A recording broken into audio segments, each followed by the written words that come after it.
SSS ini mungkin tidak bermaksud menyakiti siapapun, tapi niat baik tidak menjamin bebas dari dampak. Kasus SSS menampar kesadaran kita bahwa generasi muda hari ini tumbuh di tengah ketidakteraturan batas digital.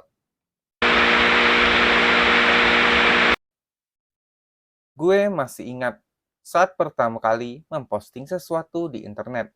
Bukan takut dikritik, tapi takut disalahpahami. Karena di zaman ini, satu unggahan bisa berarti tawa untuk sebagian orang, tapi juga jadi pelanggaran bagi orang lainnya. Seperti yang dialami oleh seorang mahasiswi ITB SSS. Sebuah meme yang ia unggah menampilkan Jokowi dan Prabowo sedang berciuman. Viral, lalu berubah menjadi kasus hukum. Meme itu mungkin dimaksudkan sebagai kritik visual, tapi nyatanya SSS ditangkap dan harus menjalani proses hukum.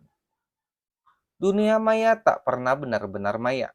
Ia bisa mengguncang dunia nyata dalam sekejap. Halo sobat pendengar setia, welcome to my channel. Lo lagi nyasar ke tempat yang pas banget nih, karena kita bakal ngasih lo update paling fresh, paling hype, dan pastinya nggak ngebosenin. Sekarang ini lagi viral berita kasus mahasiswi ITB dan meme Jokowi Prabowo. Oke, sebelum lanjut pembahasannya, siapin cemilan lo, rebahin badan, dan cus kita kulik bareng-bareng berita yang lagi rame ini. Stay chill, stay update, and let's go.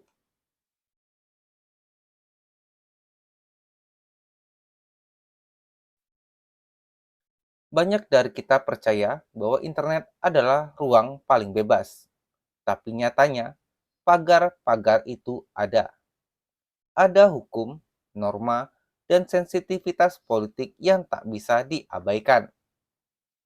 Meme adalah bentuk ekspresi visual, tapi apakah semua ekspresi bebas dari konsekuensinya? Kasus SSS menampar kesadaran kita bahwa generasi muda hari ini tumbuh di tengah ketidakteraturan batas digital.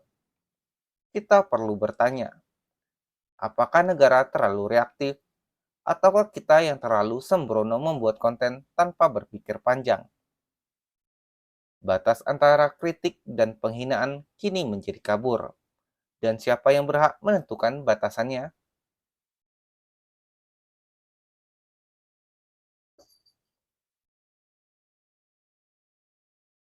Mahasiswa adalah ujung tombak nalar kritis bangsa. Mereka bertanya, menggugat, bahkan menyindir kekuasaan. Itu wajar, dan itu sehat. Tapi apakah ruang aman untuk menyampaikan kritik itu masih ada? SSS ini mungkin tidak bermaksud menyakiti siapapun, tapi niat baik tidak menjamin bebas dari dampak.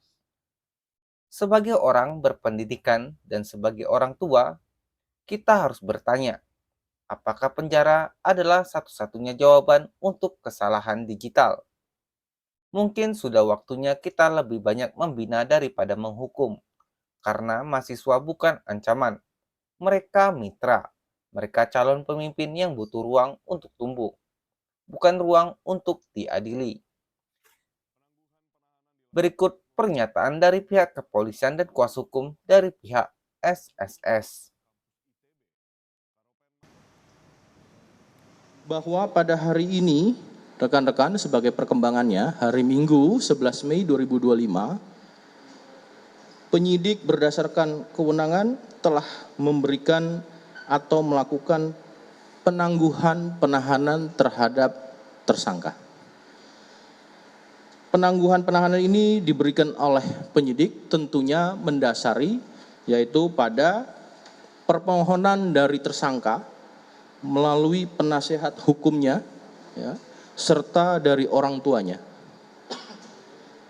Juga berdasarkan atas itikat niat baik dari tersangka dan keluarganya untuk memohon maaf karena telah terjadi kegaduhan.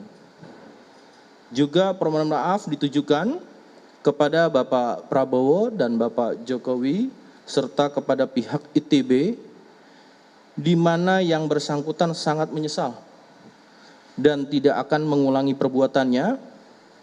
Kemudian juga penangguhan penahanan ini diberikan tentu mendasari pada aspek atau pendekatan kemanusiaan, ya, dan memberikan kesempatan kepada yang bersangkutan untuk melanjutkan perkuliahannya. Kami dan klien kami meminta maaf yang sebesar-besarnya kepada Bapak Prabowo dan juga Bapak Jokowi atas perilaku dari klien kami yang mengunggah dan membuat kegaduhan. Yang kedua, kami berterima kasih yang sebesar-besarnya kepada Presiden Bapak Prabowo Subianto dan mantan Presiden Bapak Joko Widodo, dan sekaligus berterima kasih yang sebesar-besarnya kepada Bapak Kapolri Republik Indonesia yang sudah memberikan pengkabulan mengenai permohonan penangguhan penahanan yang kami ajukan bersamaan dengan surat dari kedua orang tua dan juga surat dari kampusnya. Dan kami juga berharap ke depannya klien kami akan dilakukan pembinaan baik oleh orang tua dan berharap juga oleh kampusnya.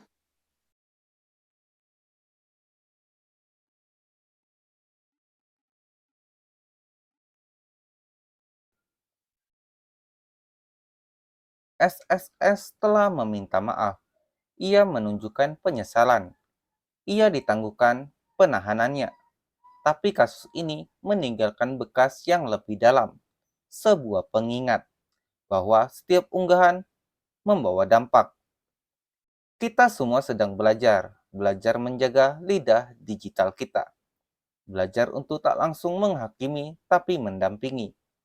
Karena anak muda bukan musuh negara. Mereka adalah suara masa depan. Mari kita jaga mereka, bukan bungkam mereka. Mari kita bangun ruang diskusi, bukan ruang tahanan. Dan semoga dari kasus ini, kita semua belajar bahwa hukum memang bisa menghukum, tapi empati bisa menyembuhkan. Kalau lo merasa kisah ini membuka pandangan lo, bantu sebarkan, dan mari bangun ruang dialog yang lebih sehat dan manusiawi. Bagaimana menurut lo guys? Gue pengen lihat pendapat lo, tulis di kolom komentar ya. Oke deh guys, segitu dulu update beritanya buat lo semua. Jangan lupa jaga kesehatan, tetap kritis sama info yang beredar. Semoga bermanfaat. Jangan lupa subscribe untuk mendukung channel ini. Jangan lupa komen and share jika lo rasa info ini bermanfaat. Terima kasih.